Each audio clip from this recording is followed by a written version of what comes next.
प्रेम से बोलिए श्री सदगुरुदेव जी महाराज की जय। परम पिता जी परमेश्वर की जय।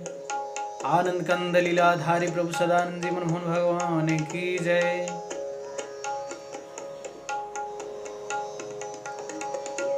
जितने भी लोग हमें देख रहे हैं इस सोशल मीडिया के माध्यम से, मैं सभी को सबसे पहले सर्वप्रथम सभी को जय प्रभु सदानंद जी करना चाहता हूँ, कहना चाहता हूँ। उसके बाद आज मैं भजन नहीं लेके आया हूँ। आज छोटा सा भगवान जी का भगवत संदेश के रूप में, और इसमें थोड़ा एक मानव जीवन के विषय में सम्मिलित करके मैं छोटा सा कुछ भगवत चर्चा करने जा रहा हूँ। तो आप लोग जानना चाहते, यदि समझना चाहते कुछ ऐसा जो हमारे जीवन में जो ऐसा रखता हो, जो जीवन को हमारे मंजिल की ओर ले चले, तो आज मैं इस वीडियो के माध्यम से आप लोगों को थोड़ा सा संदेश के रूप में, और इसमें छोटा सा चर्चा और आगे भी लेकर के आऊँगा। तो आज मैं इसको रखने जा रहा हूँ आप लोग के सामने, आप लोग के समक्ष। तो प्लीज़ सुनिएगा, क्योंकि मैं इसलिए नहीं कर रहा हूँ कि आप सुनिए, मेरा चैनल बढ़ेगा, मेरा सब्सक्राइबर बढ़ेगा, मुझे पैसा कमाना है, इसलिए नहीं। मैं इसलिए सुनाना चाहता हूँ क्योंकि आपके जीवन के संबंधित है, आप ही के लिए है। हर व्यक्ति को, हर किसी को जानना चाहिए कि वास्तव में ये जीवन क्यों है, किस लिए है, क्या करना चाहिए, क्या नहीं करना चाहिए। तो चलिए शुरू करता हूं। प्रेम से बोलिए श्री सदगुरुदेव जी महाराज की जय। परम पिता जी परमेश्वर की जय। आनंद कंद लीलाधारी प्रभु सदानंद जी मनमोहन भगवान की जय। यस्य भाषा विभातिदं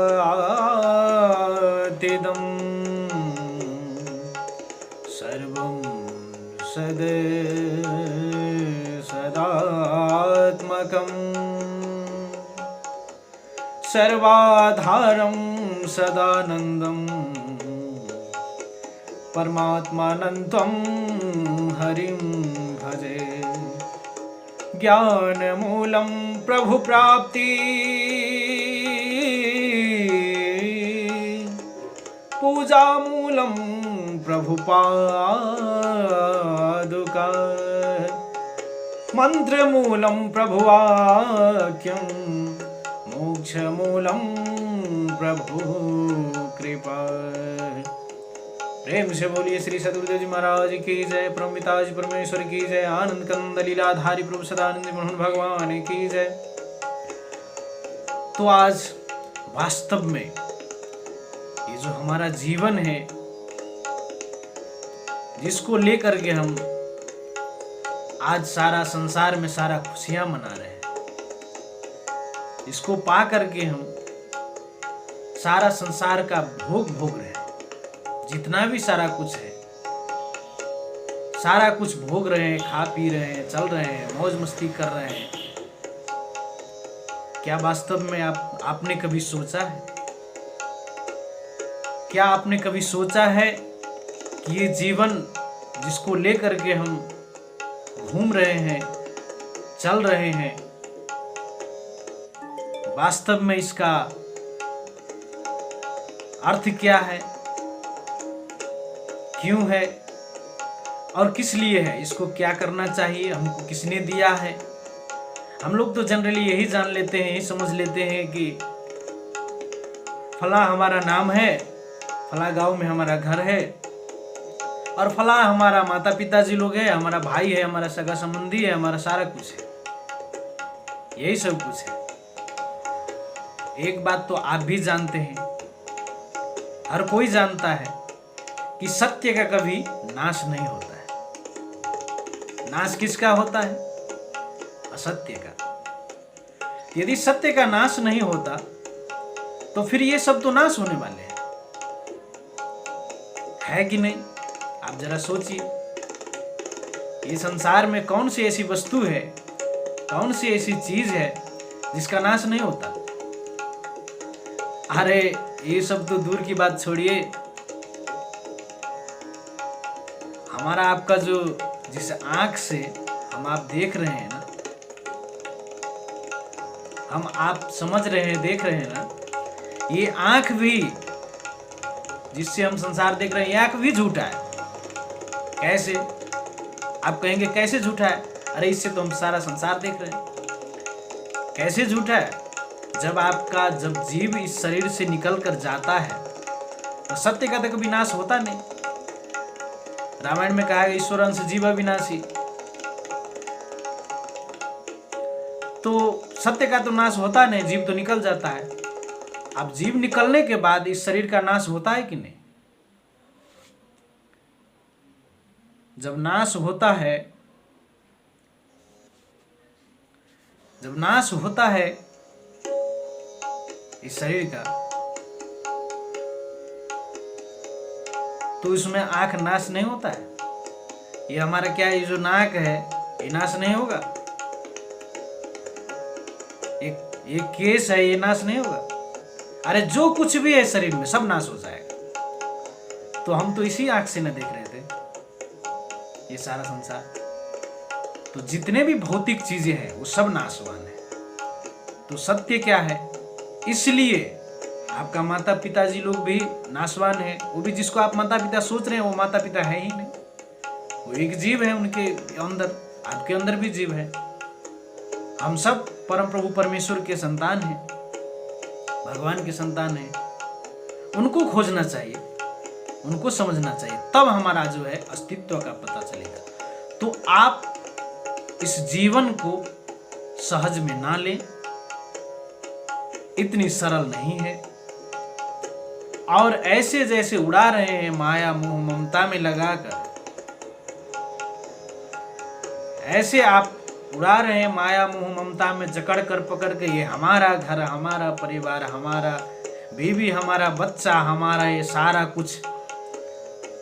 कौन सा चीज आपका है? जब यहां से आप जाएंगे तब आपको पता चलेगा कि वास्तव में कौन सा चीज आपका है। क्योंकि मुट्ठी बांध के आए जग में हाथ पसारे जाएगा, कोई कुछ लेके आज तक गया नहीं है यहां से। अगर आपका कुछ है, आप सोच रहे हैं कि मेरा ये है, मेरा वो है, मेरा संपत्ति है, मेरा ये सारा कुछ, जो कुछ भी आप कह रहे हैं, क्या आप उसमें से थोड़ा सा भी लेके जा सकते हैं? कभी सोचे हैं? कभी भी सोचे हैं? क्योंकि ये माया का खेल है, ऐसा खेल जिसमें फंस फंसाकर माया अपना खेल खिलाती रहती है, जिसमें 84 लाख का जूनी है। और इसी में एक सर्किल है, एक सर्किल बना हुआ है, जिसमें जीव घूमता रहता है। जब असीम कृपा भगवान की होती है, जब असीम कृपा, रामायण में क्या कहा गया है आप जरा देखिए, कब ही कि करु करुणा नर देहि, देत इस बिनु हेतु सने।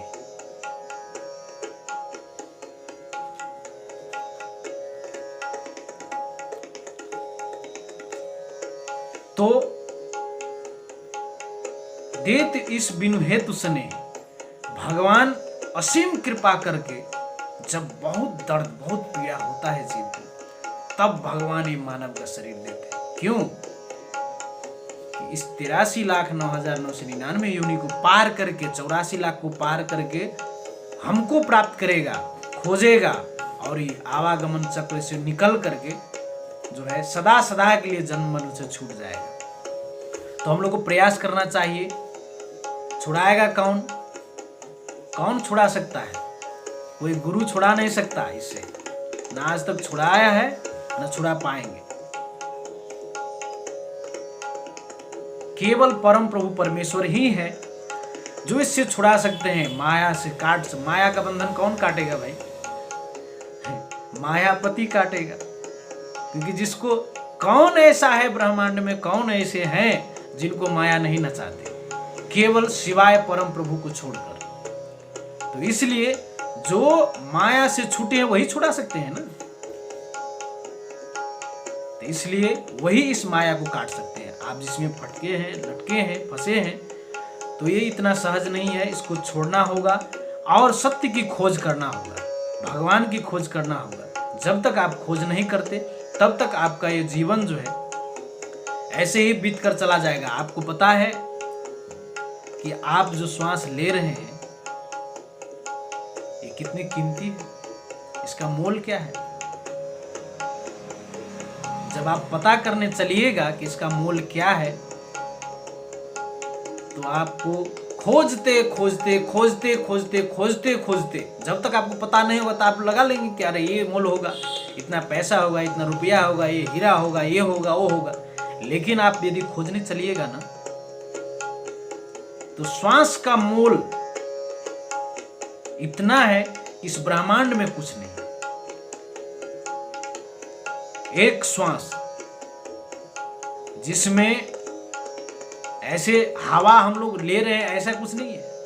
यदि हवा में आदमी जिंदा रहता तो कभी कोई मरते ही नहीं। जो धनवान है वो कितना टैंक के टैंक भरा करके ले आते और रख लेते, अपने पिताजी को माताजी को मरने ही नहीं देते। कितना पैसे वाले लोग हैं,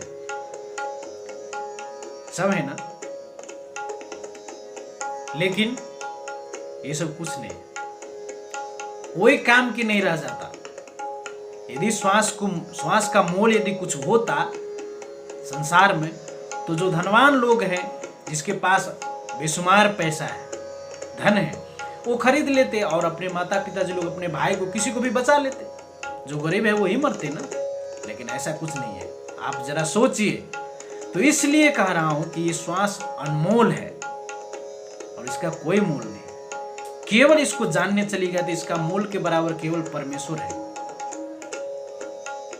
इसलिए हम आपको चाहिए कि परमेश्वर को खोजें